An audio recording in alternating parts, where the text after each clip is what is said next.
Two-factor authentication not working on TradingView App Fix. If you're having trouble logging into your TradingView account because your two-factor authentication isn't working, you're not alone.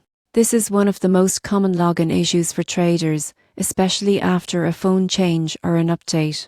The surprising truth is most of the time, it's not the app that's broken. It's a simple sync issue that you can fix in minutes. Let's start with your device clock. Go to your phone settings and make sure set time automatically is turned on. Two-factor authentication codes rely on perfect time sync between your device and TradingView's servers. If your phone's clock is even a few seconds off, your code won't match. Next, check for updates. Open your App Store and make sure TradingView is running the latest version. App updates often fix temporary glitches with authentication and server connections. If you use Google Authenticator, Authy or Microsoft Authenticator, open that app, go into Settings and choose Sync Time for Codes. This one step fixes most problems instantly.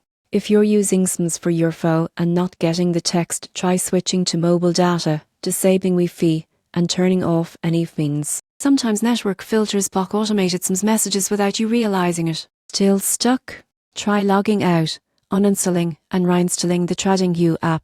This resets your app data and reconnects it securely to TradingView's authentication servers. After reinstalling, re-enable two-factor authentication. And if you've changed phones or lost access to your authenticator, click Can't Access Two-Factor on the login screen. TradingView's support team will walk you through a secure identity verification process to recover your account. Once your phone's clock, app version and authenticator are all synced, your phone should work perfectly again. It's a small fix that makes a huge difference, ensuring your charts, alerts and trading setups stay protected at all times.